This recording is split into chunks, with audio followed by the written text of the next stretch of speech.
m'appelle Souleymane Traoré. Je suis promoteur du centre multidécor. Le centre existe depuis 10 ans.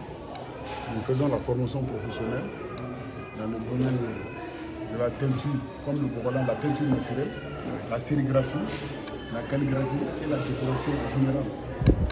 Le numéro de téléphone 76 08 14 83. Bon, le Bogolan, c'est une technique naturelle de teinture naturelle qu'on applique sur les vêtements, oui, sur beaucoup d'autres supports. C'est applicable aussi sur le bois, sur la pierre.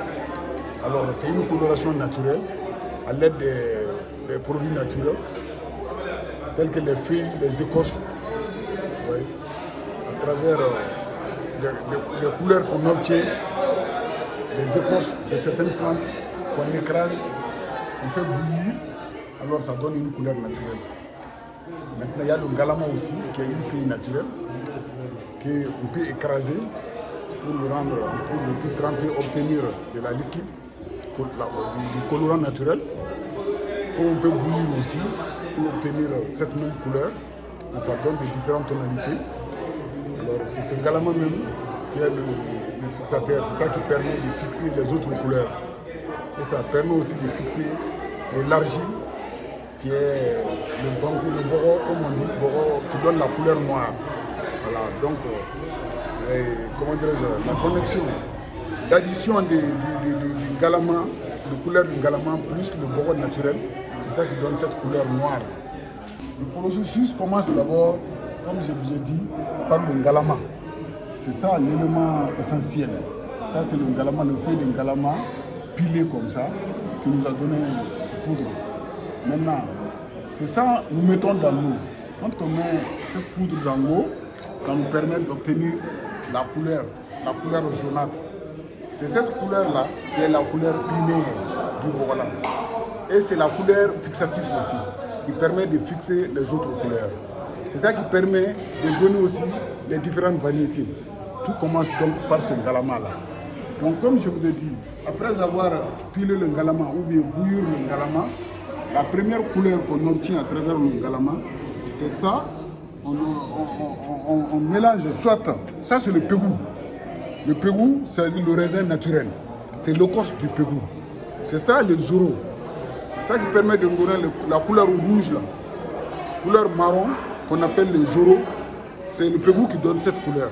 Mais toujours, c'est comment dirais-je, avec le ngalama, qui permet de bien fixer même le pégou aussi. Donc la couleur du pégou, qui est le rouge, et la couleur du ngalama, qui est le jaune, les deux mélangés nous donnent la couleur orange aussi. Ça nous permet d'obtenir la couleur orange. Bon, maintenant, quand on mélange le potasse au ngalama, ça donne la couleur marron. Et cette couleur marron-là, quand on mélange dans le boro aussi, ça le rend plus foncé. Parce que c'est ça le boro naturel, l'argile. Alors, ça c'est le boro naturel, qui est l'argile, qui nous donne la couleur noire. Donc, un peu de boro mélangé à un peu de rouge, naturellement, ça donne la couleur marron. Et si on mélange un peu de jaune dedans, ça donne un marron plus jaunâtre, plus doré. Donc, c'est ça qui donne les différentes variétés de couleurs. Donc, à travers ça, nous passons maintenant les différents motifs. Ces motifs-là, nous avons aussi des designs différents, soit par des symboles, soit par des motifs imaginés ou des idéogrammes. Souvent, avec ces idéogrammes-là, ça nous permet aussi de nous exprimer sur nos supports Bogolan. Vous voyez ici, ça c'est des idéogrammes, par exemple, idéogrammes Dogon comme le Kanaga, que vous voyez. Alors, ça c'est des idéogrammes Bambara que vous voyez qui interprètent certaines traditions Bambara. Il y a les idéogrammes Dogon, les idéogrammes Bozo. Donc nous faisons le mélange de ces idéogrammes-là qui nous permet de nous exprimer sur nos supports Bogolan. À travers ces différentes techniques, nous obtenons les différentes tonalités de couleurs aussi, les variétés de couleurs qui nous permettent de faire les décorations sur ces habits-là. J'ai dit ce processus continue. Donc nous avons dit que la couleur noire, là, et cette couleur noire, c'est le boro qui nous permet d'obtenir cette couleur-là. Est-ce que vous voyez? L'argile, comme j'avais dit. ça nous permet d'avoir la couleur noire. Donc le ngalama, qui est la couleur primaire, qui est l'essentiel, le fixateur, c'est cette couleur jaune là, qui est la couleur du ngalama. C'est ça d'abord, le premier trempage doit donner cette couleur là. Après cette couleur, nous cherchons aussi, avec le pégou, comme on a dit, le raisin naturel, nous obtenons cette couleur, qui est la couleur rouge. Maintenant, ça c'est la couleur du pégou. Maintenant, le pégou et le rouge mélangé nous donnent la couleur orange comme j'avais dit. Maintenant, vous avez remarqué les blancs. Les blancs, nous obtenons aussi le blanc à travers une technique de délavage, c'est-à-dire du savon, plus d'autres produits qui permettent de délaver la couleur. Nous rendons ça en pâte d'abord et nous passons ça comme nous faisons des décorations avec, et cette partie permet de délaver la partie pour que ça redevienne blanc. Ces blancs-là, c'est cette technique de délavage qui nous permet d'obtenir ces couleurs blanches-là. Vous voyez, non? Après avoir mis tout en noir, nous passons du savon traité qui délave la partie, qui enlève cette couleur-là. Donc la partie blanche qui sort en décoration, ça c'est une technique encore vraiment qui permet d'obtenir cette couleur blanche naturelle. Donc les motifs et les symboles et les idéogrammes, comme on avait dit, ont souvent leur sens aussi. Parce que si nous prenons l'exemple, on avait parlé du Kanaga de l'autre côté, vous avez constaté ici, c'est l'union, c'est-à-dire c'est comme des groupements qui se rencontrent, c'est-à-dire c'est l'union, comme on dit, l'union qui fait la force. Vous voyez? Moi c'est ici Traoré, et disons, artiste plasticien. Et en ce qui concerne le Bogolan, c'est quelque chose qui est complètement végétal et c'est complètement africain. Et je pense que en ce qui concerne l'écologie, d'abord je passe par là. Le Bogolan, dans ce domaine, je pense qu'il est capital. Parce que nous devons avoir des problèmes d'environnement, parce qu'on est des pays du tiers-monde, on n'est pas des pays développés. Et ça fait que ça nous arrange plus que les tissus qui viennent d'extérieur, parce que le Bogolan, tout est végétal, comme je disais, je me répète. Mais seulement de l'art plastique à l'art vestimentaire, parce que, pourquoi? Parce que l'art vestimentaire est plus utilitaire. Et c'est pourquoi je me suis versé à un moment donné vers le Bogolan, le tissu, le design.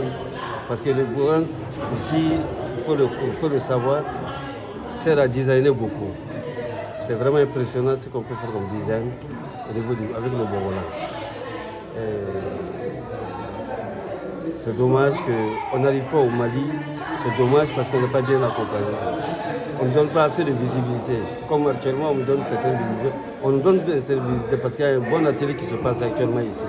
S'il y avait des choses comme ça, et puis des suivis après, je pense que ça serait formidable. Les différents supports que nous utilisons présentement, alors vous voyez, au cours de la formation ici, nous sommes en train d'utiliser le créton. Le créton c'est industriel, quand même c'est du coton 100%. Parce qu'il faut le dire aussi, le Bogolan s'appuie seulement sur du tissu coton 100%, pour une bonne fixation vraiment des couleurs. Donc ça c'est du créton. Pour le moment on est en train de travailler sur du créton. Maintenant nous utilisons aussi d'autres supports, d'autres tissus qui n'ont pas de créton. Par exemple, il y a ce que les différents produits là, mais en petites bandes. Est-ce que vous voyez? Ça on appelle comme le daliba, on dit. Daliba, funumuku quoi. Donc nous utilisons ça. Ça c'est du coton 100% aussi. Alors sinon il y a le koleba aussi. Le koleba, ça c'est des métiers à tisser à grande dimension qui donnent des tissus à grande mesure, souvent jusqu'à 1 mètre, 2 mètres de largeur, alors des bandes jusqu'à la dimension qu'on veut. Et c'est toujours du coton 100%.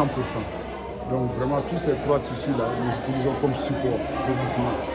Mais malheureusement aujourd'hui, le Bogolan ne nourrit pas son monde. Particulièrement à Mopti ici, le Bogolan ne nourrit pas son monde. Pour plusieurs causes. Parce que d'abord, qui dit Bogolan, comme j'avais dit, c'est une décoration naturelle. C'est de l'art. C'est la créativité. Ce que les gens ignorent, ce n'est pas du tissu industriel. Les gens, le tissu, l'industrie produit des milliers de mètres par jour. Donc ça peut se vendre à tout prix, comme du petit pain. Mais le Bogolan, c'est comme un tableau d'art. Imagine, nous pouvons passer, ça dépend des motifs. On peut passer 2 jours sur un pain, 3 jours sur une semaine sur un pain, même un mois sur un pain. Mais si les gens confondent ça à un pain industriel qui se vend à 1000 francs, 1500 dans le marché, ce n'est pas possible. Donc, quand le tourisme était là, les Blancs, la plupart des étrangers quand même qui voyagent connaissaient la valeur de ce art-là. Ils pouvaient mettre le prix. Mais malheureusement, aujourd'hui, quant à nous-mêmes, opticiens, les gens ne comprennent pas la valeur du bogolan original et les tissus imprimés industriellement. Donc ça, c'est le premier point. Encore la crise sociale là, qui est là, aujourd'hui, qui est venue bloquer tous les systèmes. Donc ça aussi, ça a beaucoup censuré le phénomène du bogolan. Même si les gens veulent payer souvent, même s'ils comprennent le sens, mais s'ils n'ont pas le moyen, ça c'est un autre problème. Donc actuellement, le bogolan se vend très très difficilement. Donc nous sollicitons souvent le voyage. Si on peut se déplacer hors de Mopti, serait-ce que même à Bamako ou bien dans les capitales des pays environnants, ou bien pourquoi pas en Europe ou bien en Amérique.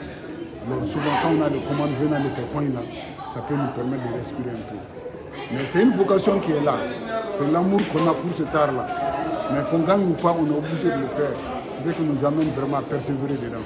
Sinon, honnêtement, aujourd'hui, nous demandons la bonne volonté de tout un chacun de réfléchir comment venir au secours du Bogolan. Si moi, c'est Sidibé Cheikh Abdelkader. Je suis professeur également, je suis consultant et ici assistant du centre multidécor. Le centre multidécor qui est un centre de formation, de production de bogolan, également un centre de sérigraphie, de décoration et de calligraphie également. Pour nous, le bogolan, c'est un truc traditionnel, un tissu traditionnel qui est fait à base de produits naturels comme les feuilles, les écorces, et également avec des motifs de décoration africaine, sur du tissu, je veux dire, africain. Et c'est pour cela d'ailleurs nous aimons lancer un appel aux autorités, à toute personne de bonne volonté, pour accompagner en tout cas la production et la commercialisation du bogolan dans la région de Mopti et même du Mali de façon générale. Vous savez, la première richesse du Mali, une des premières grandes richesses du Mali, en tout cas du point de vue économique, c'est le coton. Le Mali est le premier producteur, le deuxième producteur de coton en Afrique, le plus souvent. Donc, si ce coton est valorisé, au lieu d'exporter de façon brute, en faire de la valeur ajoutée pour que ça puisse profiter au maximum de personnes. Et l'autre aspect du bogolan, en dehors du côté économique, il y a un aspect également culturel, un aspect de l'artisanat, en tout cas de la valorisation générale du pays, ce qui est une très très bonne chose.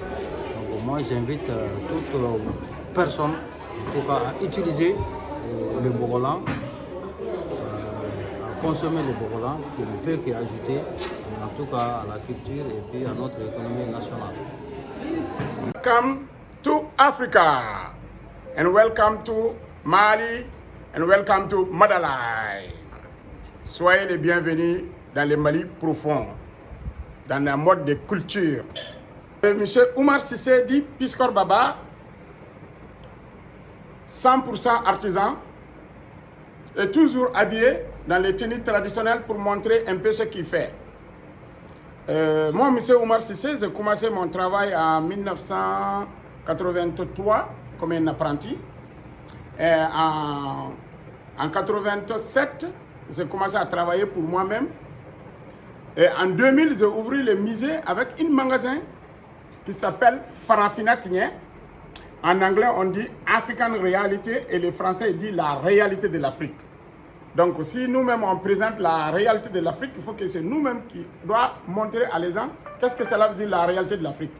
Et j'ai fait beaucoup de voyages. Et chaque voyage, quand les gens ils me voient, ils me demandent cette tenue, c'est pourquoi, ça vient de où, et les bijoux que tu portes, c'est pourquoi tu portes, qu'est-ce que cela veut dire. Et surtout, spécialement, c'est la culture. Beaucoup de gens ils comprennent que cela veut dire qu'est-ce que la culture et ils te posent des questions. Mais quand tu pars dans les pays arabiques, souvent les gens ils ont peur de toi. Ils disent que c'est des gris-gris. Mais ils disent non, ce n'est pas des gris-gris. Ça, c'est notre tenue traditionnelle. Et c'est la culture. Il faut montrer ta culture. Chacun a une culture différente. Donc les gens ils vont essayer de s'approcher de toi, de parler avec toi, et toi aussi, tu vas les expliquer. Et donc c'est comme ça qu'on peut montrer notre culture. Et c'est pour ça que je dis toujours à les artisans, chacun doit porter ce qu'il fait. Et comme ça, ça va pousser les gens un peu à comprendre qu'est-ce que tu fais. Mais toi-même, ce que tu fais, toi-même, tu n'aimes pas. Comment les clients ils vont aimer pour avoir à apprendre ça? Et c'est pour ça que j'essaie d'expliquer toujours aux gens. Nous, les artisans, il faut qu'on montre que c'est nous qui est nous.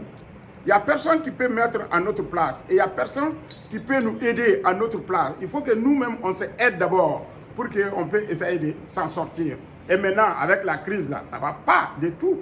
L'avion ne part pas, on ne peut pas envoyer de marchandises, on ne peut pas voyager. Et si nous-mêmes, on consomme nos affaires, donc ça va nous arranger. Donc chacun doit être lui-même. Il faut que Bekaki Yeredi Farafina tienne la réalité de l'Afrique. Soyez les bienvenus dans le mode de culture malien et africain. Welcome and welcome. Thank you.